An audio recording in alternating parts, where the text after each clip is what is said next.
Hello students, कैसे हैं आप सब लोग। उम्मीद करती हूँ सब अच्छे होंगे और स्वस्थ होंगे। मैं Meena Rana ICT virtual class में आपका स्वागत करती हूँ। स्टूडेंट्स, प्रीवियस लेक्चर में हमने क्लास 9 की हिंदी पढ़ी और यहाँ पर हमने सांवले सपनों की याद चैप्टर किया। इस चैप्टर का आज हम इसका सारांश पढ़ेंगे और साथ ही साथ इसके प्रश्न उत्तर भी हम आज की क्लास में करेंगे। तो देखिए, ये पाठ जो है जाबिर हुसैन जी ने लिखा है। तो इसका जो सारांश है, क्या कुछ वो इस चैप्टर में कह रहे थे, ये हम चैप्टर पढ़ चुके हैं। तो इस पाठ में लेखक हुसैन जी ने पक्षी प्रेमी जो साहिल अली हैं का स्मरण करते हुए उनका व्यक्तित्व यहाँ पर परिचय दिया है। लेखक ने बताया कि वो ठीक एक सैलानी की तरह जो है अपने कंधों पर बोझ उठाई पलायन कर गए, परंतु यह उनका आखिरी पलायन था।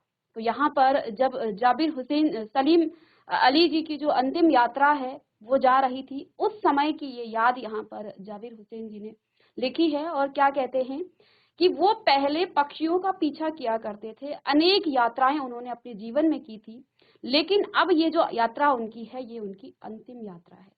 तो क्या कहते हैं कि वो ठीक एक सैलानी की तरह अपने कंधों पर बोझ उठाए पलायन कर गए, परंतु यह उनका आखिरी पलायन था। यानी वो मृत्यु को प्राप्त हुए, वो प्रकृति में ठीक उस पक्षी की तरह विलीन हो गए हैं जैसे आखिरी गीत गाने के बाद मौत की गोद में जा बसा हो।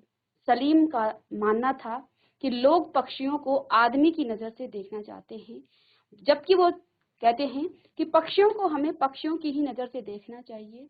हम उन्हें अपनी नजर से देखते हैं, यानी कि आदमियों की नजर से देखते हैं, मनुष्य उसे अपनी नजर से देखता है। कभी आप पक्षी को महसूस कीजिए, उस उन्हीं की नजर से देखिए, फिर आप उनके दर्द को, उनकी परेशानियों को, उनकी पीड़ा को समझ पाएंगे, उनकी भाषा को, उनकी बोली को आप समझ पाएंगे। यहाँ पर लेखक ये कहते हैं। लेखक ने वृंदावन का जिक्र करते हुए क्या कहा है कि भले ही भगवान श्री कृष्ण के बचपन की जो शरारतों को किसी ने नहीं देखा है, आज के इस युग में किसी ने भी कृष्ण के वो जो बचपन की जो शरारतें हैं वो नहीं देखी हैं, लेकिन फिर भी जो है आज भी जो है कृष्ण के जो बचपन की शरारतें हैं वो ऐसा हम महसूस करते हैं कि जैसे हम उस वृंदावन के ही वासी हैं। तो यहाँ पर लेखक ने इसी का जिक्र किया है। लेखक कहते हैं कि वृंदावन का जिक्र करते हुए उन्होंने कहा है कि भले ही कृष्ण के बचपन की जो शरारतें हैं उनको किसी ने नहीं देखा है, लेकिन कब उन्होंने घने पेड़ की छांव में विश्राम किया था और कब उन्होंने बांसुरी बजाई हो। ठीक है, और ये युगों की बात है, ये आज की बात नहीं है। ठीक है, यह कोई नहीं जानता कि आज भी अगर कोई वृंदावन आकर नदी के सांवले पानी को देखे तो कृष्ण की याद दिला देता है। अब कोई भी वहां जाता है, कहाँ पर, जो यमुना नदी है, और उस पानी को देखता है और आज भी उस चीज को वो महसूस करता है। तो यहाँ पर लेखक ने इन्हीं का वर्णन किया है कि जिस प्रकार से जो है कृष्ण जो है अभी भी उस वृंदावन की हर मिट्टी में, हर कण में बसे हुए हैं, ऐसे ही हमें पक्षियों को भी महसूस, क्योंकि हम कृष्ण को भी महसूस करते हैं। और कई लोग आज कृष्ण के प्रेम में, आपने देखा होगा, बाल छोटे से कृष्ण को जो है अपने घर में लाते हैं और उनकी एक बच्चे की तरह उनकी क्या करते हैं, सेवा करते हैं, और ऐसा महसूस करते हैं कि वो कृष्ण छोटे से कृष्ण हैं और उनकी जैसे एक छोटे बच्चे को नहलाना धुलाना, उनको खिलाना, उनको कपड़े पहनाना, इस प्रकार से जो है उसको, ये एक भाव है। ठीक है, तो ऐसे ही हमें पक्षियों को पक्षियों की नजर से देखना चाहिए। तो यहाँ पर लेखक ने क्या कहा है कि आज भी अगर उस वृंदावन में कोई आज जाता है और उस यमुना नदी के पानी को देखता है, ऐसा प्रतीत होता है कि कृष्ण वहां वहां पर साक्षात आ गए हैं और अभी वहां आके कृष्ण जो है उनसे बात करेंगे और बांसुरी वहां पर बजाएंगे। तो यहाँ पर क्या इसी प्रकार से कि वृंदावन कृष्ण की बांसुरी के जादू से खाली नहीं हुआ है। तो जिस प्रकार से वृंदावन आज भी जो है कृष्ण की बांसुरी की धुन वहां पर सुनाई देती है, ऐसे ही जो है यहाँ पर लेखक ने इसका वर्णन किया है। आगे कहते हैं, उसी तरह सलीम अली को भी पक्षी प्रेमी के रूप में हर दम याद किया जाएगा। जैसे कि कृष्ण को अभी भी वृंदावन में महसूस किया जाता है, उनको याद किया जाता है, और कई लोग वहां जो है, हजारों लोग वहां जो है हर दिन कृष्ण के दर्शन करने जाते हैं, वृंदावन में लोग जाया करते हैं। ऐसे ही यहाँ पर लेखक ने क्या कहा है, क्योंकि सलीम अली क्या है, पक्षियों के प्रेमी हैं। ठीक है, तो कहते हैं कि उनको भी हम क्या करेंगे, जैसे कृष्ण को याद किया जाता है ऐसे ही उनको भी याद किया जाएगा। पूर्व समय की याद करते हुए लेखक ने बताया कि वे उम्र की 100वें पड़ाव के करीब थे। ठीक है, और यात्राओं की थकान ने उन्हें कमजोर कर दिया था और कैंसर जैसी जानलेवा मृत्यु उनके मौत का कारण बनी। किसका? सलीम अली की बात कर रहे हैं कि इतनी उन्होंने जो है यात्रा की है अपने जीवन में, पक्षियों की उन्होंने जो है बारे में उन्होंने जाना, उनकी वो लगातार खोज करते रहे, उनके बारे में उनकी जिज्ञासा थी कि पक्षियों को देखें, ठीक है ना, और वो उनका पीछा भी करते थे। उनके गले में एक दूरबीन थी और जिससे वो पक्षियों को देखा करते थे। यहाँ पर क्या कहते लेखक कि शायद क्योंकि वे जो है 100 वर्ष के करीब पहुंच गए थे, शायद उनकी जो यात्रा जो है उन्हें बहुत थका चुकी है और उनका शरीर जो है कमजोर हो चुका है, इसलिए कैंसर जैसी बीमारी उनको हो गई थी और वही उनकी मृत्यु का कारण बनी। परंतु एक बात स्पष्ट थी कि वे सब मिलकर उनकी आंखों से वे रोशनी छीनने में सफल नहीं हो पाई थी। अर्थात यहाँ लेखक ने अंतिम में क्या कहा था कि सलीम अली जैसे इतनी खतरनाक उनको बीमारी लग गई थी, लेकिन उनकी जो आंखों की रोशनी थी वो तब भी कायम थी, तब भी उनकी रोशनी कमजोर नहीं हुई थी, ठीक है ना, और वो उसी रोशनी से जो है उन पक्षियों का अंतिम क्षण तक भी क्या करते रहे, उनका पीछा करते रहे, उनको तलाश करते रहे, ठीक है। तो क्या कहते हैं कि उनकी आंखों से वो रोशनी छीनने में सफल नहीं हो पाई जो पक्षियों को तलाशने और उनकी हिफाजत के प्रति जो है समर्पित थी। अपने जीवन के एकांत क्षणों में भी वह दूरबीन के साथ पक्षियों को निहारते ही देखे गए। वे उन लोगों में से थे जो प्रकृति के प्रभाव में न जाकर प्रकृति को अपने प्रभाव में लाता है। उन्होंने अपना जीवन साथी, अपने स्कूल सहपाठी तहमीना को चुना, यानी कि उनकी जो शादी हुई है, उनकी पत्नी का नाम तहमीना थी, जो कि उनकी सहपाठी थी, साथ साथ वो पढ़ा करते थे, जिन्होंने हर लम्हे में उनका सहयोग दिया था, ठीक है। आगे इस चैप्टर में लेखक ने बताया कि सलीम जी अनेक अनुभवों के मालिक थे। एक दिन वे केरल की साइट साइ, साइलेंट वैली को रेगिस्तान हवाओं के झोंकों से बचाने का अनुरोध लेकर कहाँ गए थे? पूर्व प्रधानमंत्री चौधरी चरण सिंह से मिले थे, जो कि मिट्टी पर पड़ी पानी की पहली बूंद का असर जानने वाले नेता थी, ठीक है, अर्थात वे भी जमीन से जुड़े हुए नेता थे, प्रधानमंत्री थे। तो यहाँ पर क्या कहते हैं, वे जो हैं साइलेंट वैली को जो है रेगिस्तान की हवाओं से बचाने के लिए किसके पास जा पहुंचे? तत्काल जब उस समय के जो प्रधानमंत्री थे, पूर्व प्रधानमंत्री थे, उनके पास वो जा पहुंचे, ठीक है, और वे भी क्योंकि जमीन से जुड़े हुए थे। लेकिन यहाँ पर क्या कहते हैं, परंतु पर्यावरण के संभावित खतरों के बारे में जब सलीम अली ने उन्हें अवगत कराया, तब उनकी भी आंखें नम हो गई, यानी कि उन्होंने इतना जो है प्रकृति के प्रति उनका क्या था, समर्पण भाव था कि जो नेताजी थे वो भी सुनकर उनकी आंखें नम हो गई कि कोई कैसे जो है प्रकृति को इतने नजदीक से उसको महसूस कर रहा है और उसके दुख को और जो आने वाली जो संभावनाएं हैं उसको वो पहले ही आंक लेता है अपनी जो है जो अंतर की जो उनके सिक्स सेंस कहते हैं उसके द्वारा, ठीक है। तो यहाँ पर सलीम अली के बारे में ये बताया है।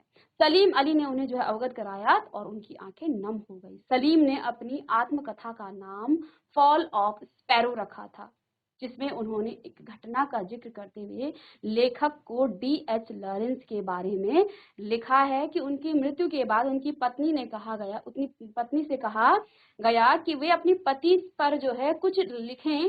तब उन्होंने कहा कि उनके बारे में मेरे से ज्यादा मेरी छत पर बैठने वाली गौरैया जानती है, अर्थात वे भी जो है प्रकृति के जो पक्षी हैं उनके लिए से जो है ज्यादा टाइम स्पेंड किया करते थे, उनके साथ वो ज्यादा रहा करते थे। और तो उनकी पत्नी ने क्या कहा, जो उनकी बुक में जो कथा है उसके बारे में, कहानी में, तो उन्होंने कहा कि मुझसे ज्यादा मेरे पति के बारे में मेरी छत पर बैठी वो गौरैया जानती है, क्योंकि मेरे पति उनके साथ ज्यादा टाइम स्पेंड किया करते थे। तो इस पर जो है मुमकिन है लॉरेंस सालिम की का अटूट हिस्सा हो, ठीक है ना। तो यहाँ पर देखिए, वे सदा जटिल प्राणियों के लिए एक जो है पहेली रहेंगे, क्या रहेंगे, पहेली रहेंगे। बचपन में उनके एयर गन की शिकार पर एक गौरैया ने उन्हें पक्षी प्रेमी बना दिया था। अब वो जो है पक्षियों के प्रति कैसे आकर्षित हुए, जब वो छोटे थे तो एक एयर गन जो छोटे बच्चों के पास होती है और गौरैया को जो है वो उनसे जो है लग गई थी। तब से जो है वो पक्षियों के बारे में जानने लगे, उनको वो क्या करने लगे, उनके बारे में खोजबीन करने लग गए। अब वे जो है एक भ्रमणशील व्यक्ति थे जो कि प्रकृति के प्रकृति की दुनिया में एक टापू के बजाय अथाह सागर बनकर उभरे। तो ये था इस पाठ का सारांश। ठीक है, और आगे देखिए यहाँ पर अब हम कुछ प्रश्न उत्तर, देखिए कठिन शब्दों को लिखेंगे, प्रश्न इनके शब्द और अर्थ। तो आप सभी अपनी नोटबुक निकालिएगा और नोटबुक में आप लिखेंगे, यहाँ पर एक शब्द आया है गणना। गणना का मतलब बनाना। हुजूम, हुजूम का मतलब हो जाएगा भीड़। वादी, घाटी। सौंधी, सुगंधित। इसके बाद नेक्स्ट है पलायन, दूसरी जगह चले जाना। हरारत अर्थात गर्मी। आबसार, झरना। मिथक, प्राचीन पुराकथाओं का तत्व जो नवीन स्थितियों में नए अर्थ का वहन करता है, जो कि नवीन स्थितियों में नए अर्थ का वहन करता है। शोक का मतलब चंचल है। सती 100 वर्ष का समय। नैसर्गिक का मतलब हो जाता है स्वाभाविक। चलिए इन सभी अर्थों को आप लिख लीजिएगा। शब्द एक तरफ आप शब्द लिखेंगे और दूसरी तरफ उसका अर्थ लिखेंगे।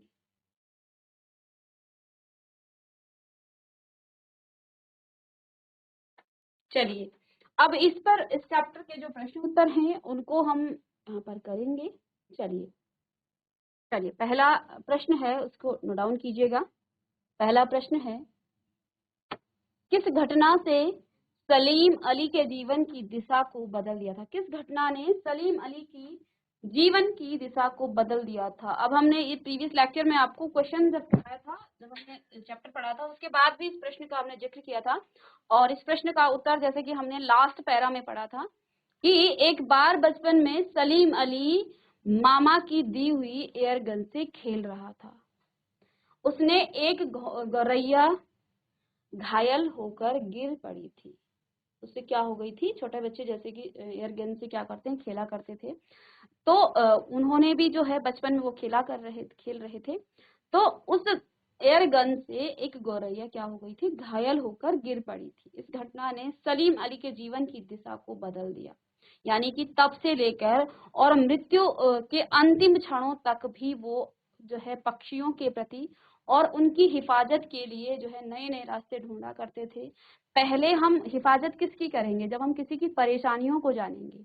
अब हमने पक्षियों के बारे में जाना ही नहीं, पक्षियों की दिक्कतों को, क्या उनको जरूरत है, किस चीज से उनको जो है हमें उनके लिए क्या क्या करना चाहिए। अब देखिए आप किसी की मदद कब करेंगे? जब आप उसको ऑब्जर्व करेंगे, उसको आप देखेंगे कि क्या इसको दिक्कत है। तो इसलिए वो क्या करते थे? पक्षियों के बारे में जाना करते थे और उनकी मदद के लिए वो नए नए जो है तरीके ढूंढा करते थे। तो इस घटना से जो है सलीम अली के जीवन की दिशा को बदल दिया था। सलीम ने मामा से जानकारी मांगनी चाहिए, तो मामा ने एक नेचुरल हिस्ट्री सोसाइटी BNHS जाने के लिए कहा। वहां से उन्हें गौरैया की पूरी जानकारी मिली। पहले तो उन्होंने उस गौरैया प्रजाति के बारे में जो है पूरी जानकारी उनको मिली। वे गौरैया की देखभाल, सुरक्षा और खोजबीन में जुट गए। उनके उसके बाद जो है उनकी रुचि पूरे पक्षी संसार की ओर मुड़ गई। पहले तो उन्हें जो है उसके बारे में जानना चाहा। अपने मामा से उन्होंने पूछा तो उन्होंने क्या कहा? उस नेचुरल हिस्ट्री सोसाइटी BNS जो है जाने के लिए उन्होंने कहा। जब वो वहां गए तो वहां से उन्होंने गौरैया की जो है खोजबीन की, उसके बारे में और जो है जानकारी एकजुट की, उसको इकट्ठा किया और फिर जो है इसके बाद उनकी जो रुचि है वो और पक्षियों के बारे में जानने की उनकी और जिज्ञासा बढ़ गई। तो वे पक्षी प्रेमी बन गए और पक्षी विज्ञान को ही अपना कैरियर उन्होंने बना लिया था। ठीक है, तो पूरे जीवन भर फिर वो पक्षियों के बारे में क्या करने लग गए? जानने लग गए और उनके बारे में जो है खोजबीन करने लग गए। चलिए इस क्वेश्चन का आंसर लिखिए।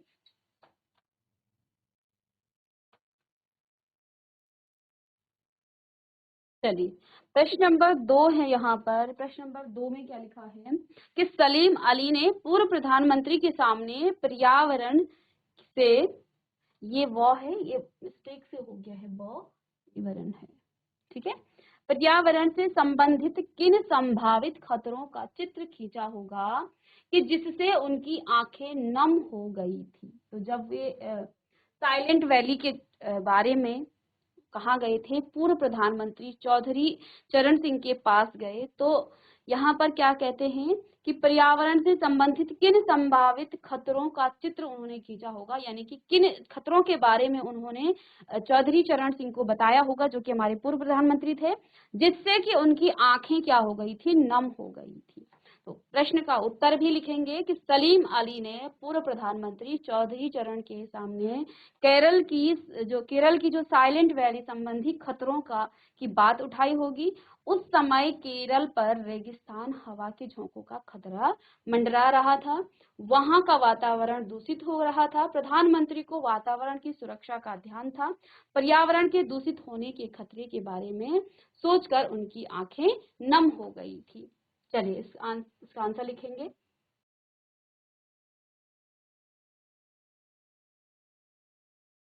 चलिए प्रश्न नंबर 3 है, लॉरेंस की पत्नी फ्रीदा ने ऐसा क्यों कहा होगा कि मेरी छत पर बैठने वाली गौरैया लॉरेंस के बारे में ढेर सारी बातें जानती है।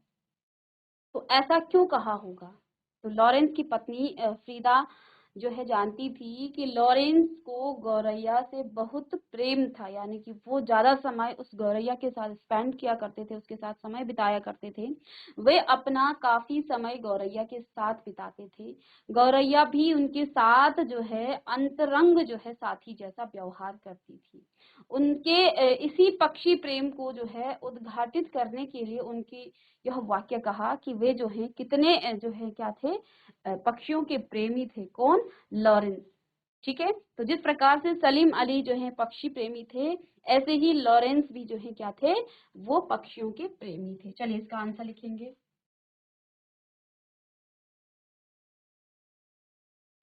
चलिए इसके बाद देखिए नेक्स्ट प्रश्न है।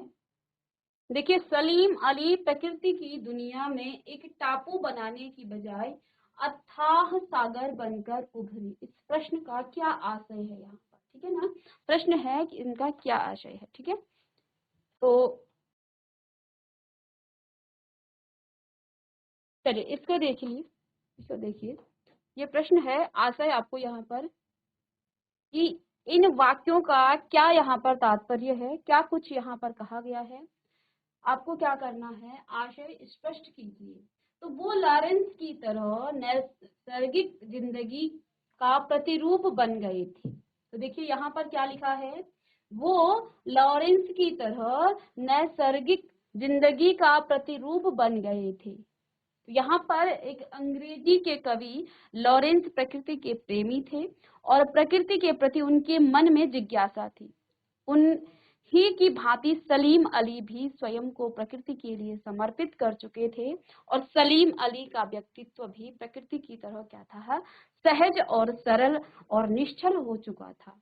तो यहाँ पर इसका जो आशय है इस वाक्य का कि वो लॉरेंस की तरह नैसर्गिक जिंदगी का प्रतिरूप बन गए थे, इसका मतलब क्या है कि जो अंग्रेज के जो कवि हैं लॉरेंस, वो भी प्रकृति के प्रेमी थे, वो पक्षियों के प्रेमी थे और प्रकृति के प्रति उनके मन में जो जिज्ञासाएं थी, उन्हीं की भांति जो हमारे सलीम अली हैं, जिनके बारे में ये चैप्टर यहाँ पर लिखा गया है, वे भी जो है स्वयं को प्रकृति के लिए समर्पित कर चुके थे और सलीम अली का जो व्यक्तित्व था वो भी प्रकृति की तरह सहज और सरल और निश्चल हो चुका था। ठीक है, तो ये है प्रश्न, इसका आशय। इसके बाद दूसरा यहाँ पर लिखा है कि कोई अपने जिस्म की हिरारत और दिल की धड़कन देकर भी उसे लौटाना चाहे तो वो पक्षी अपने सपनों के गीत दोबारा कैसे गा सकेगा। इस वाक्य का यहाँ पर क्या आशय है, क्या इसका तात्पर्य है? तो लेखक कहना चाहता है कि सलीम अली की मृत्यु के बाद वैसा प्रकृति प्रेमी अब कोई नहीं हो सकता है जिस प्रकार के सलीम अली थे। अब लेखक बता रहे हैं कि क्योंकि उनकी अंतिम जो यात्रा है वो जा रही है, अंतिम यात्रा में वो चल रहे हैं, तो कहते हैं कि जैसे वो प्रकृति के प्रति क्या थे, एक प्रेमी थे, असीम प्रेम उनका प्रकृति के प्रति था।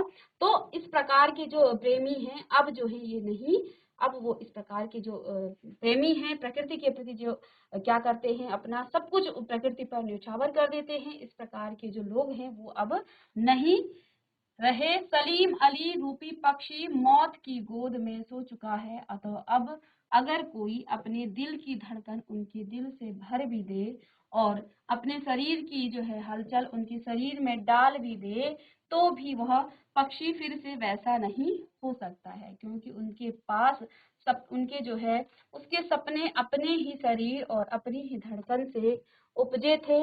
और आशय यह है कि मृत व्यक्ति को कोई जीवित नहीं कर सकता है। सलीम अली जैसा पक्षी प्रेमी प्रयास पूर्वक उत्पन्न नहीं किया जा सकता है। वे जो हैं क्या हैं, वे मौलिक थे। ठीक है ना। यहाँ पर सलीम अली के बारे में बताया गया है कि वे कितने जो हैं प्रकृति के प्रति क्या थे, समर्पित भाव उनका था, प्रकृति के प्रति उनका निश्चल प्रेम था। इसी के बारे में यहाँ पर बताया गया है। चलिए इन दो प्रश्नों को लिखेंगे आप। चलिए यहाँ पर अब इसका आया जिसका हमें तात्पर्य जिन वाक्यों का तात्पर्य बताना है, आशय बताना है। सलीम अली प्रकृति की दुनिया में एक टापू बनाने के बजाय अथाह सागर बनकर उभरे, इसका क्या आशय है, क्या इसका तात्पर्य है? सलीम अली प्रकृति के खुले संसार में खोज करने के लिए निकले। उन्होंने स्वयं को किसी सीमा में कैद नहीं किया था, है ना। टापू बंधन तथा सीमा का प्रतीक है और सागर की कोई सीमा नहीं होती है। ठीक है ना। टापू आपने देखा है वो किसी निश्चित सीमा में होता है, तो वो किसका प्रतीक है? वो प्रतीक है किसी बंधन का, किसी सीमा का। ठीक है। और सागर की कोई सीमा नहीं होती है। सागर को आप जो है जब देखेंगे तो आपकी नजरें कम पड़ जाएंगी, सागर आपका खत्म नहीं होगा। तो सागर की कोई सीमा नहीं होती है। उसी प्रकार सलीम अली भी बंधन मुक्त होकर अपनी खोज करते थे और उनकी जो खोज है कि कोई सीमा ही नहीं थी, उनका कार्य क्षेत्र बहुत विशाल है। तो इस वाक्य का यहाँ पर ये तात्पर्य है लेखक का। चलिए तो जो पीछे हमारे प्रश्न आशय से पहले वाले प्रश्न थे, उन प्रश्नों में एक प्रश्न ये है, क्वेश्चन नंबर 5 यहाँ पर है, प्रश्न नंबर 5 है। प्रश्न नंबर 5 क्या कहता है कि पाठ के आधार पर लेखक की भाषा शैली की 4 विशेषताएं बताइए। ठीक है। तो देखिए सांवले सपनों की याद नामक पाठ की जो भाषा शैली है, संबंधित विशेषताएं निम्नलिखित है। यहाँ पर देखिए क्या कहा गया है कि लेखक ने इस पाठ में मिश्रित शब्दावली का प्रयोग किया है। इसका मिश्रित शब्दावली का प्रयोग किया है। इस पाठ में उर्दू, तद्भव और संस्कृत शब्दों का सम्मिश्रण है। कौन कौन से शब्द हैं इसमें? उर्दू शब्द भी हैं, तद्भव भी हैं और संस्कृत के शब्दों का सबका मिश्रण है ये। ठीक है। इनकी शैली चित्रात्मक है और पाठ पढ़ते हुए इनकी घटनाओं का चित्र उभर कर हमारे सामने आ जाता है। तो जब हम पाठ पढ़ते हैं, जिस प्रकार की घटनाएं हैं वो सारे जो है हमारे सामने हमें देखने को मिलती हैं। कलात्मक का उनके जो है हर वाक्य में है। वे सरल सीधे वाक्यों का प्रयोग नहीं करते हैं बल्कि जटिल वाक्यों का प्रयोग करते हैं, क्योंकि अभी अभी हमने कुछ वाक्य पढ़े जिन वाक्यों को यहाँ पर हमारे जो लेखक हैं उन्होंने प्रयोग किया है और उनका हमने तात्पर्य आपको बताया। तो वो सरल नहीं थे, वो जटिल वाक्य थे, हमने उनका तात्पर्य, उनका आशय आपको बताया। ठीक है। इसके बाद क्या है, आगे देखिए, अपने मनोभावों को प्रस्तुत करने लेखक ने अभिव्यक्ति शैली का प्रयोग किया है। जाविर हुसैन अलंकारों की भाषा में लिखते हैं और उपमा, रूपक और उनके प्रिय अलंकार हैं। कौन कौन से? उपमा और रूपक अलंकार। ठीक है। चलिए इसके बाद है प्रश्न नंबर 6, प्रश्न नंबर 6। इस पाठ में लेखक ने सलीम अली के व्यक्तित्व का जो चित्र खींचा है उसे अपने शब्दों में लिखिए। तो आप यहाँ पर अपने शब्दों में लिख सकते हैं। आप या तो इस प्रश्न का उत्तर यहाँ से ले लीजिएगा या तो आप स्वयं इस प्रश्न का उत्तर करेंगे। ठीक है। तो इसको मैं आपको होमवर्क क्वेश्चन देती हूँ। इसके बाद नेक्स्ट प्रश्न है, सांवले सपनों की याद शीर्षक की सार्थकता पर यहाँ पर टिप्पणी आपको करना है। तो देखिए, सांवले सपनों की याद एक रहस्यात्मक शीर्षक है। यह रचना लेखक जाबिर हुसैन द्वारा अपने मित्र जो है सलीम अली की याद में लिखा गया है।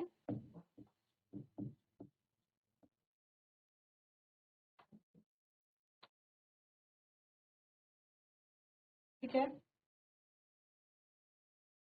तो ये उनके मित्र सालिम अली के याद में लिखा गया है, संस्मरण है। और सालिम अली के मृत्यु से उत्पन्न दुख और अवसाद को लेखक ने यहाँ पर सांवले सपनों की मनमोहक इच्छाओं के प्रतीक है। और सलीम अली जो है जीवन भर सुनहरे पक्षियों की दुनिया में खोए रहे, वे उनकी सुरक्षा और खोज के सपनों में खोए रहे। इसलिए आज जब सलीम अली नहीं रहे तो लेखक ने उन सांवले सपनों की याद जो है उनको आती है, जो सलीम अली की आंखों में बसते थे। तो उनकी अंतिम यात्रा जब जा रही थी तो तब उस समय लेखक ने ये पाठ लिखा। तो इसीलिए इस चैप्टर का नाम क्या रखा गया, सांवले सपनों की याद। अब इस पर ये जो है प्रश्न, ये जो पूरा चैप्टर है ये हमने कंप्लीट कर लिया है, और जो भी प्रश्न छूटे हैं उनको आप घर में कर लेंगे, साथ ही साथ इसके शब्द अर्थों को भी आप याद करेंगे। मिलते हैं नेक्स्ट लेक्चर में।